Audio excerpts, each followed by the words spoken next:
В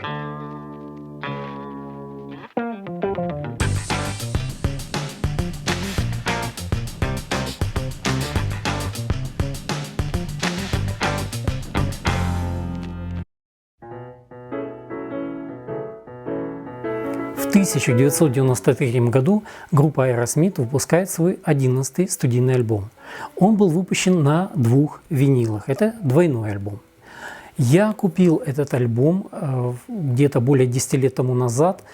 Это был оригинал, выпущенный в Голландии. Он был в идеальном состоянии. Мне очень жаль, но я вынужден был его продать из-за финансовых проблем. И когда у меня появилась возможность восстановить этот альбом, восстановить эту потерю своей коллекции, к сожалению, этот альбом уже стал стоить очень дорого и, как для меня, дорого. Поэтому я, подумав, купил такой перевыпуск 2017 года, который я сейчас и держу в руках. И он все еще запечатан, и я думаю, что этот видеовыпуск – хорошая причина для того, чтобы его открыть и послушать. Get a Grip стал последним альбомом группы, который вышел на лейбле Geffen Records. Позже Aerosmith вернулись на лейбл Columbia Records. В записи альбома Get a Grip принимали участие дополнительные вокалисты Дон Хенли в песне Amazing и Ленни Кравиц в песне Line Up. Как и на предыдущих альбомах, в записи Get a Grip принимали участие многие приглашенные музыканты: Десмонд Чайлд, Джим Валенс, Марк Хансон, Ричи Супа, Том Кинлисайд, Боб Роджерс, Брюс Фейерберн и другие. Одна из причин наиболее распространенных критических замечаний в адрес альбомов Aerosmith конца 80-х и начала 90-х годов – это участие сторонних авторов песен. Не думаю, что это справедливо. Важнее все-таки результат. С точки зрения сегодняшнего музыкального мира, Get a Grip точно не один из худших альбомов Aerosmith, и уж тем более рок-альбомов в общем. Большинство критиков считает обложку альбома Get a Grip самой неудачной среди всех альбомов Aerosmith. Непонятно, почему группа решила, что это будет выглядеть круто. Коровье вымя на обложке. Идя за коммерческим и художественно успешным альбомом Pump, беспокойно-развлекательная Get a Grip несколько уступает своему предшественнику. Это не потому, что группа расслабилась, Aerosmith упорно старались. Get a Grip звучит так, как и должен звучать альбом Aerosmith. Совместная игра в течение 20 с лишним лет определенно имеет свои преимущества. Каждый инструментальный штрих отчетливо сохраняет свои особенности в мгновенно узнаваемом сочетании.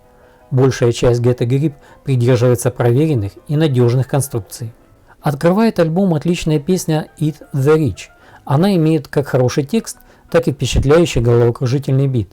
Кстати, песня Eat the Rich также открывала концертный альбом A Little South of Sanity, немного к югу от здравомыслия. Это хороший выбор для старта обоих альбомов. Хотя в треке Get a Grip звучит отвратительная шутка-отрыжка, можно подумать, что Тайлер все еще мальчик школьного возраста и думает, что это смешно и круто.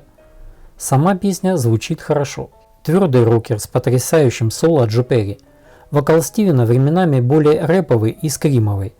Веселый трек, демонстрирующий, что группа серьезно относится к тому, как нужно хорошо проводить время.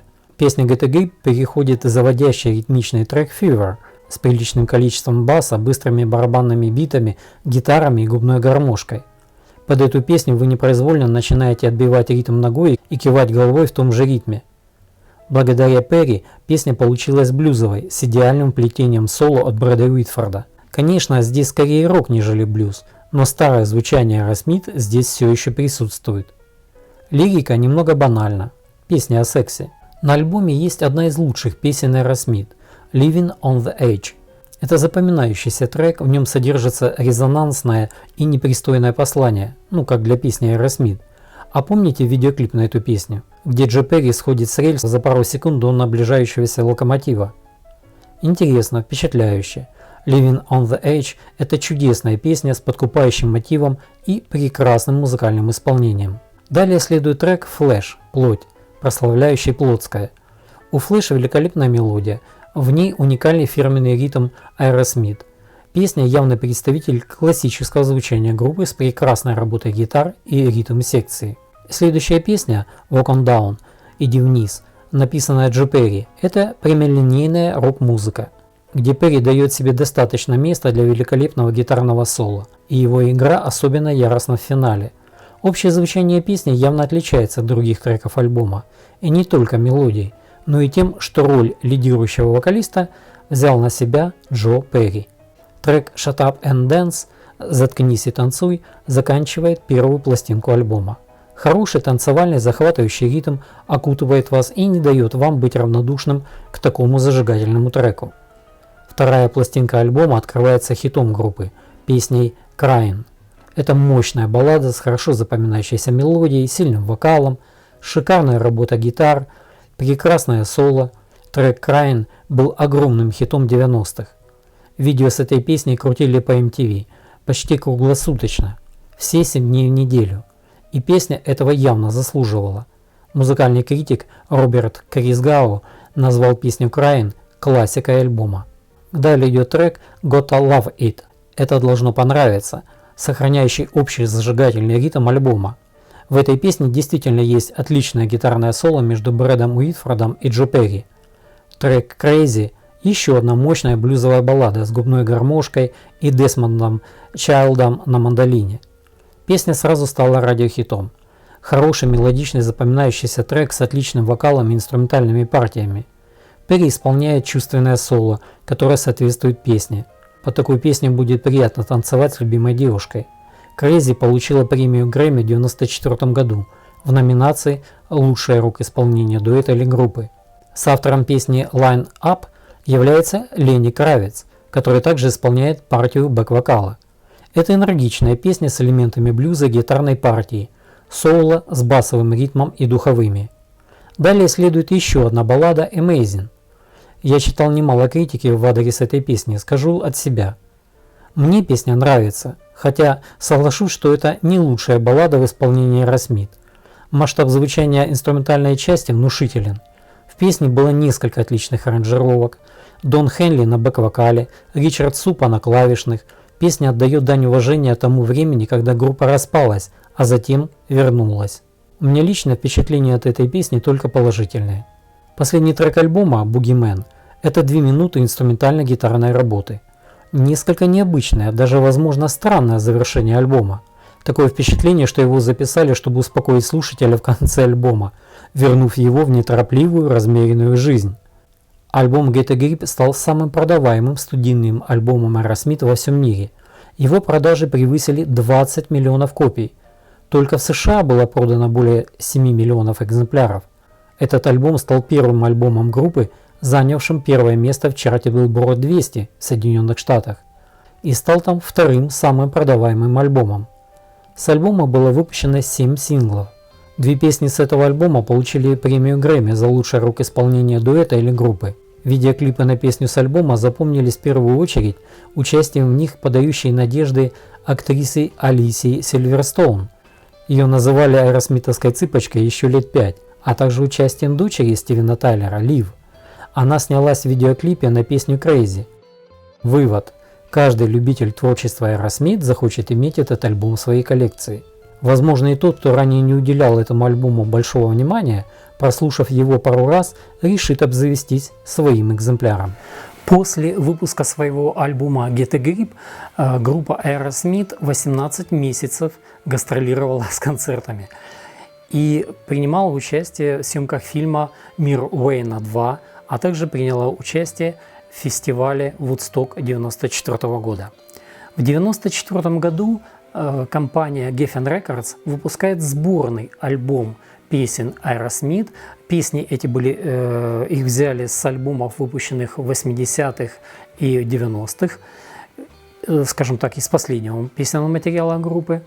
Сборник этот двойной, он выпускался основной его выпуск был на CD, плюс дополнительно на виниле. И вот как со многими альбомами на виниле, выпущенными в 90-х годах, этот альбом сейчас очень трудно найти, я имею в виду оригинал. В данный момент оригинал этого альбома на дискоксе стоит от 150 до 300 евро. Перевыпуска этого сборника на виниле пока еще не было. Я хотел бы купить этот сборник, но К сожалению, пока цена на оригиналы высокая, я думаю, она далее будет только расти, поэтому я думаю, что нужно дождаться переиздания и купить его по нормальной розничной цене. В новый сборный альбом от Aerosmith вошли уже, кроме известных песен, и 3 новые песни. Все они стали популярными и имели успех в чартах. С одной из них, с песней Walk on Water, и начинается этот сборный альбом. Твердый рокер с традиционными гитарными соло и соло на гармошке от Тайлера. Это одна из наиболее тяжелых рок-композиций группы. И на этой песне уже лежит легко узнаваемый отпечаток рок-тенденций 90-х годов. Новыми на сборнике также были песни Deuces Are Wild и Blind Man. Я думаю, что новая баллада Blind Man лучшая из 2 новых баллад на этом сборнике. В этой песне Тайлер поет: «Пока я не встретил слепого, который научил меня видеть». Deuces Are Wild – это вторая новая баллада, хорошая, но не одна из лучших у группы. Первоначальный выпуск этой песни планировался на альбоме Pump, потом ее хотели включить в альбом Get a Grip. Но впервые на виниле она появляется все-таки в этом сборном альбоме Big Ones. Как для песни из 90-х, не такой уж плохой трек. Но остальные песни сборника – это хорошо известные хиты, о которых я уже рассказывал в своем выпуске. В общем, если выйдет переиздание этого сборника, я бы хотел его купить. В 1995 году группа взяла перерыв в работе, чтобы провести время со своими семьями после изнурительного образа жизни предыдущих 10 лет. Группа добилась устойчивого успеха под руководством менеджера Тима Коллинза, который помог организовать большую часть возрождения группы. Однако Aerosmith практически остановились в своем творческом развитии, поскольку Коллинз оказывал давление на измученных участников группы и распространял слухи о том, что группа распадется и что Стивен Тайлер изменяет своей жене и снова употребляет наркотики, хотя все это было ложью. Впоследствии Коллинза уволили, так как Тайлер начал чувствовать, что Коллинз использовал политику «разделяй и властвуй» против участников группы. 12-й студийный альбом группы Aerosmith под названием Nine Lives вышел в 1997 году. Я купил для своей коллекции переиздание этого альбома, выпущенное в 2010 году лейблом Music on Vinyl. Оригинал этого альбома в 1997 году выпускался только на CD, мини-дисках и кассетах. Продюсерами нового альбома выступила группа Aerosmith и Кевин Ширли. Это был первый студийный альбом группы, записанный лейблом Columbia Records по прошествии 15 лет со времени вышедшего в 1982 году альбома Rock in a Hard Place. Aerosmith подписали многомиллионный контракт с Columbia Records еще до того, как завершили сделку с Geffen Records. А это означало, что многое зависело от успеха их нового альбома Nine Lives. Во время работы над записью альбома группа работала с рядом продюсеров, прежде чем остановиться на Кевине Ширли, штатном продюсере. Кевин Ширли покорил сердце Джо Перри, включив мощность усилителя на максимум, и поклялся, что раскачает альбом так, как его еще никто не качал. Барабанщик Aerosmith Джои Крамер вынужден был прервать свою работу в студии по медицинским причинам. У него было психологическое расстройство, связанное с недавней смертью его отца. Поэтому для замены Джои Крамера в команду пригласили Стива Ферроне. В результате поползли слухи о том, что у группы проблемы. Версии песен, подготовленные группой для нового альбома, руководство звукозаписывающей компании посчитало неудовлетворительными, и группа решила работать над новым материалом заново. Группа собралась вместе в Нью-Йорке в сентябре 1996 года уже с вернувшимся Крамером и новым продюсером Кевином Ширли. Вот из-за этого альбом и был выпущен на год позже, чем планировалось. Все 13 песен альбома были написаны с помощью сторонних профессиональных авторов. Но как мы слышали ранее, некоторые из лучших треков популярных альбомов группы, таких как Pump, Permanent Vacation, также были написаны приглашенными профессиональными авторами, и альбомы были более чем удачными. На альбоме Nine Lives Aerosmith сознательно старались звучать современно, модно и энергично.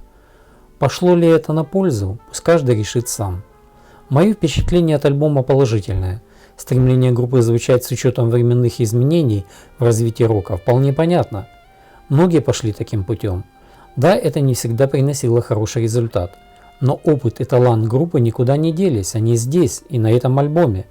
Если посмотреть на музыкальный ландшафт рок-музыки 90-х, то этот альбом сразу воспринимается, пусть если не выдающийся, то как замечательная работа. Первоначально на обложке первого выпуска альбома в 1997 году был изображен как Кришна с кошачьей головой, танцующий на головах демонического змея Калии. Кришнаиты и другие индуисты нашли это оскорбительным.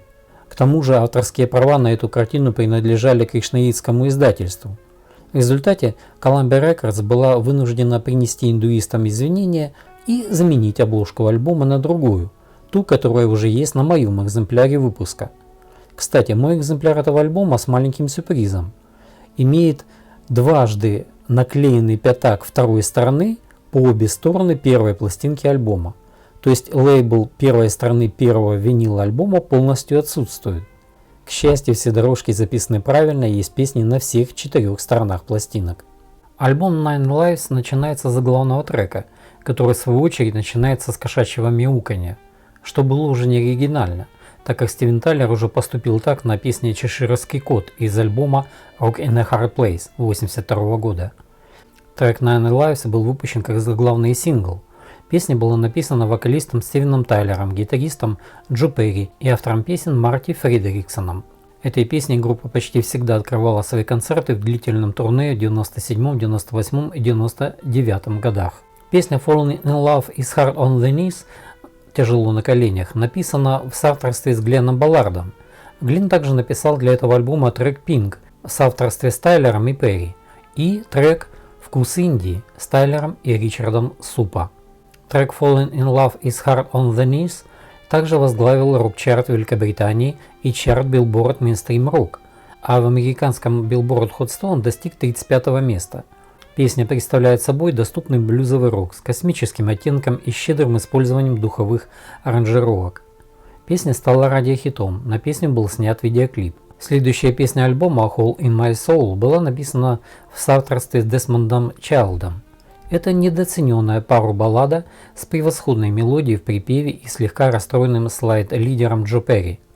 Трек был выпущен как второй сингл с альбома Nine Lives в 1997 году.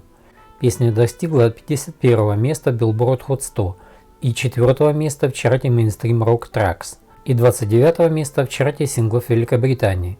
В этом треке есть вступление со струнными духовыми инструментами, прежде чем сама песня начинается как чистый блюз-рок с вокалом Тайлера, затмевающим всю музыкальную атмосферу. Песня включает в себя несколько тонких гитарных партий. Струнных здесь ровно столько, чтобы поддержать слегка сюрреалистическую атмосферу, и легкое, но эффективное нисходящее басовое соло Тома Хэмилтона. Песня Taste of India заканчивает первую сторону первого диска альбома.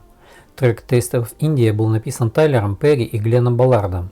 Песня содержит элементы индийской музыки, интересный бит и хард-роковый риф ритм-гитариста Брэда Уитфорда, а также вступление саранги Рамеша Мишры, ученика Рави Шанкара. Группа заявила, что идея этой песни пришла им в голову, когда они проходили мимо ресторана под названием Taste of India. Вторую сторону первого диска альбома открывает трек Full Circle. Это южный рокер с оттенком кантри, за которым следует тяжелый блюз-роковый трек Something's Gotta Give. Влияние блюза в этой песне огромно, поскольку в ней есть несколько массивных соло на гармошке Тайлера, который, кстати, является одним из лучших, которые он когда-либо делал. Далее следует еще одна баллада под названием Ain't That a Bitch. Песня имеет очень драматическое начало с духовыми инструментами в киношном стиле, а затем переходит на наполненный блюзом ритм, в котором Тайлер кричит в своем классическом стиле. Потом следует песня The Farm, написанная Перри и Тайлером в соавторстве со Стивом Дудасом и Марком Хадсоном. Это еще один экспериментальный трек, в нем много классных элементов, хороший рокер. Использование духовых инструментов помогает сделать его немного более драматичным и впечатляющим. Песня Crash – это уже ближе к панк-року, и исполнение песни соответствующее. Головокружительная скорость панка, быстрая игра на гитаре Перри, жесткие барабаны Крамера. Песня написана в соавторстве с Марком Хадсоном и Домиником Миллером. Следующая песня Kiss Your Past Goodbye написана Тайлером и Хадсоном. Ритм песни контрастирует с предыдущим треком. Размеренно, приятно и, как всегда, с прекрасным вокалом Тайлера и отличным гитарным соло. Продолжает альбом классическая песня Pink, написанная Тайлером в соавторстве с Ричардом Супа и Гленном Баллардом. Это наполненный блюзом шедевр, в котором Тайлер исполняет хорошую партию на гармошке. В повествовательной манере исполняет вокал, переходя в рок-припев. Запоминающийся мотив куплетов и припева. Заводной трек, который остается в вашей голове. Песня имела международный коммерческий успех, а также принесла группе 4-ю за десятилетие премию Грэмми. Далее следуют песни Falling Off и Attitude Adjustment. Эти треки ничем особенно не выделяются. Инструментальная часть сыграна профессионально, с вокалом все в порядке, но эти песни явно уступают своим предшественникам на этом альбоме. Далее следует трек Fallen Angels, Падшие ангелы. Это самый длинный трек на альбоме, он длится более 8 минут. Ничего выдающегося, нормальная стандартная рок-баллада. Завершает альбом трек I Don't Want to Miss a Thing, я не хочу ничего пропустить.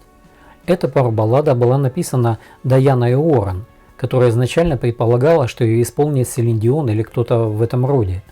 Песня стала заглавной к научно-фантастическому фильму-катастрофе 1998 года «Армагеддон», в котором снялась дочь вокалиста Стивена Тайлера Лив. Это одна из 4 песен, исполненных группой для фильма. Песня была номинирована на «Оскар» как лучшая оригинальная песня на 71-й церемонии вручения премии «Оскар» 1998 года, но проиграла песня Then You Believe из фильма «Принц Египта».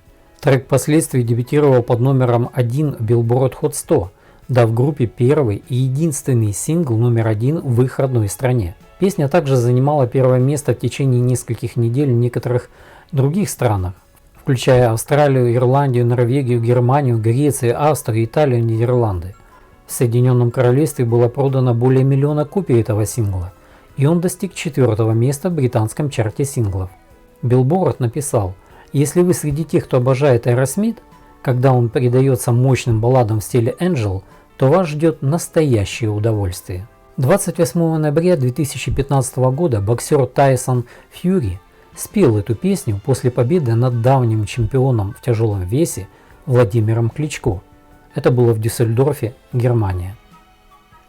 Nine Lives достиг верхней точки в чарте Billboard 200, хотя рецензии музыкальных критиков на альбом были разными.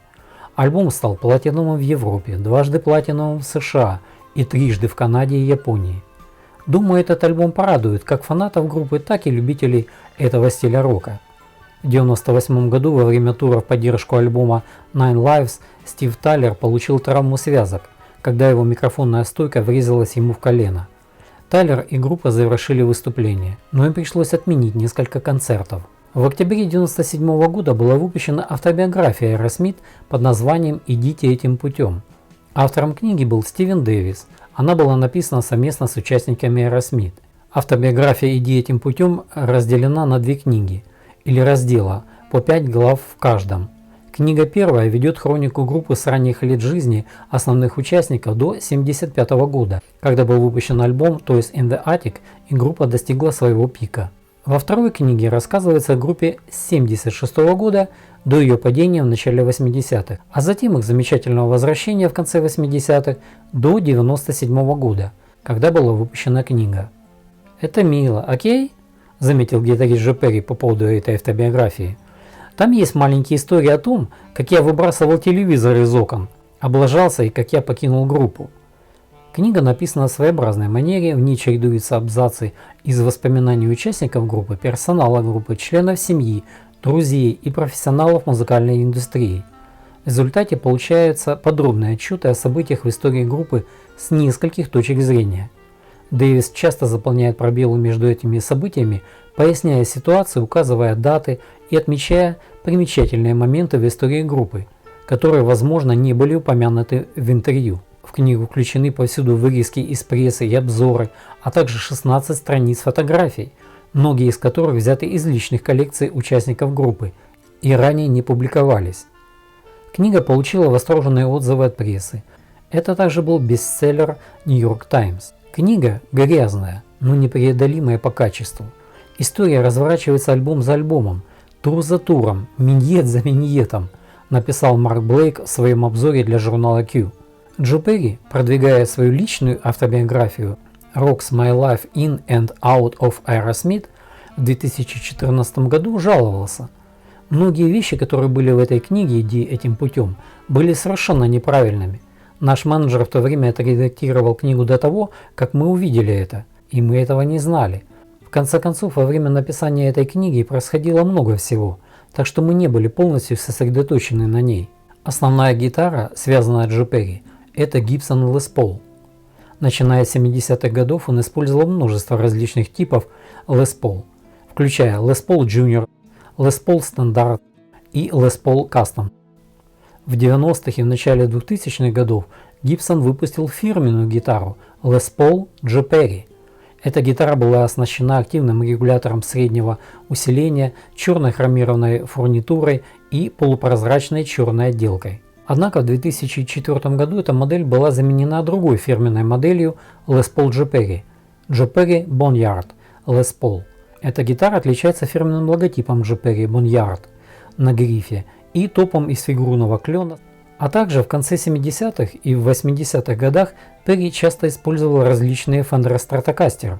Многие из этих гитар представляли собой левосторонние страты, перевернутые и соответствующим образом перетянутые.